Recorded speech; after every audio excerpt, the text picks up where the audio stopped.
a few other comments. As an elementary school and at the elementary and middle school level, that we have the same issue that the high school has in terms of meeting the accountability requirements, because the 4-hour model, if you look at students having a 6-hour instructional day, and by the time you separate lunch and recess, then 4 hours doesn't allow much time for the other content areas or for instruction in some of the other elective classes. So that also is a drawback. But even with the students being restricted to having the 4 hours of English language development, they still have to take the AIMS test in math and reading and writing and science. Even though they're saying, well, you don't need to provide instruction in those areas, let's just work on language development. And another flaw, I would say, in the program is that the model is set up to say that with this intense language instruction, that students will be proficient in English at the end of a year. And if you look at research, there's no research that says anyone learns a language with proficiency in 1 year. I think pretty much a lot has been covered by the other panelists, but I just want to add that one benefit of the program, of the 4-hour model, has been, as they said, that more attention has been brought to English learners. And in our schools, that I don't think that was so much of an issue, specifically in the dual language schools, but there are a lot of other schools in Arizona that I think to some extent were able, before this model, to let their English learners become somewhat invisible. And that is no longer the case. They really have to focus on not only teaching English learners and making sure that there's progress in language development, but teachers are forced to become more specialists in language development. Now, I wouldn't say, again, it's not research-based, so they're not going to become perhaps the most educated as they could be, but there are things that they have to learn about grammar, about language acquisition in order to help the students. And I think that's important. Again, one of the huge challenges or gaps, though, is that this model is not taking advantage of the tremendous resources the students already carry with them, which is their primary language. And that's an untapped wealth that's just sitting there unused by most teachers. So I find that to be a real shame. And as many of the other panelists have said, not only do teachers feel pressured by everything that they have to do, they have to not only be responsible for students through learning language, but they're still accountable for everything that happens on AIMS, even though they're not teaching content in a lot of cases. But students feel that pressure as well. So I do think that the model has many drawbacks. And I wish that they were able to look at some of the models that already were in existence prior to this law and see that content and language were effectively brought together in many other models in many other places without sacrificing either one. Okay. I just wanted to also add on, I don't know if it's a drawback, but something I'm very fearful of is I've attended many state trainings over the last couple of years for this 4-hour model, and I am hugely concerned that any language other than English is treated as a deficiency.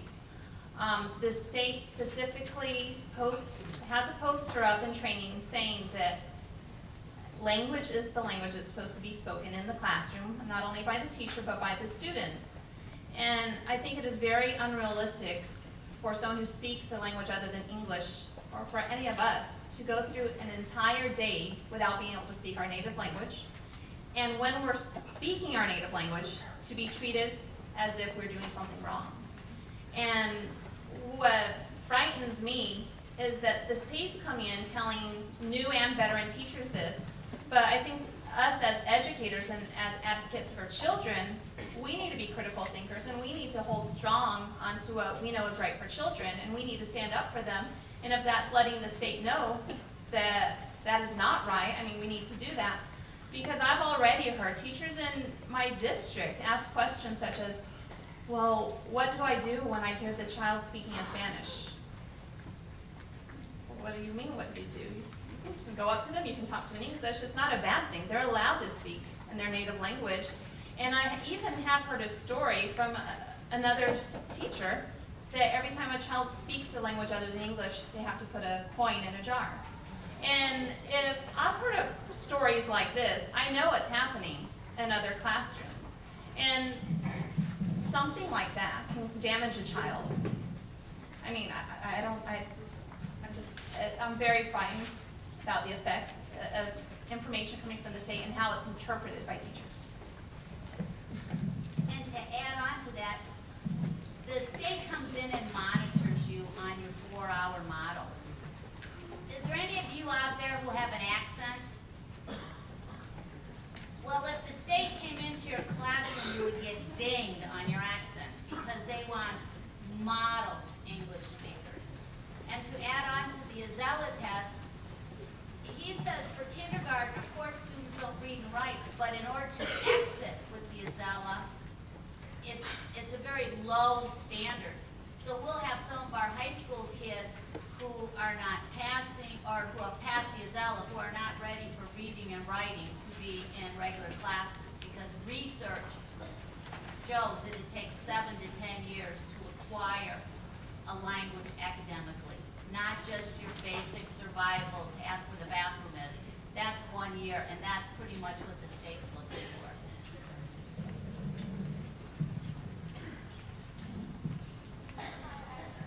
Hi, I'm Hannah, and I'm majoring in special ed and elementary ed. And our second question for you tonight is, how do you as a teacher or as a school balance encouraging students' home language and culture with practicing English, learning American history, and participating in U.S. schools' cultural events? I'll start. This kind of hits home with me because I'm a dual language teacher, and our model is specifically to support the students, and as an well, it was already in place. Fortunately, we have decided that what our students need is what's more important than what everybody else needs, and our students have always been our major focus. And so if it meant researching different models, then that's what it meant. And so that's how our dual language program began. And we were fortunate enough to already be able to go and observe in John Juan's school. The dual language model is set up so that the students, both whether you're learning English or Spanish, both of them can be successful, and they're both supported in a way that they're not shamed. They don't feel ashamed of who they are, and they feel good about themselves, and they don't have to look over their shoulder if anybody's watching or listening to them if they're speaking Spanish, and they're both used as experts, whether you're speaking Spanish and we're teaching in English or vice versa. Because the way it's set up is in our school, half of our day I teach in Spanish and the other half I teach in English. And half of my students, by the time they're with me, now they're pretty much bilingual, and they're brilliant. I have to say, by the time either brilliant, either even at the kindergarten level, you distinctly have your English speakers and your Spanish speakers, and then you have some bilingual students. And so they model for each other, because that's what children need to do. You need to have language models. They need to be able to interact and use their language and not just be told and lectured. They need to be able to support each other, and in this dual language model, that's what happens, whether you're in science or language arts or social studies or math, and they support each other, and they go away with this community feeling, a bond of successfulness, and not seeing each other as negative, and not seeing each other, well, he speaks Spanish and I only speak English, or the way our society sees Spanish speakers, or anybody even remotely with an accent, and they're seen negatively, or a different colored skin. And so we try real hard for them to feel accepted, and for them to find success. We want them to be successful. Our model, I'm not sure how John Juan is, but in our model, we are fortunate enough to go up into the 6th grade, and because of the reduction in force last year, That's why I have a 5th and 6th grade class. But by the time they're with us, by the time they come to me, pretty much they're all bilingual. They're reading and writing in Spanish. The ones who were English speakers in kindergarten are now reading and writing and learning 6th grade curriculum in math and science and social studies. So I can say they're brilliant. The drawback, because of the mandate, parents have to choose for them to be in there. It can't be like a school-wide thing, which I would love for them to have. It's just where everybody just came in and went through this model.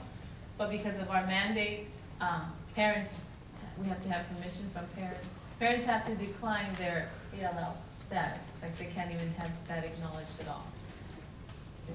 And for now, what they're using, and it's been a very huge challenge in trying to keep this model up because the state keeps coming down on us for everything. They're not very supportive at all, but we're hanging in there.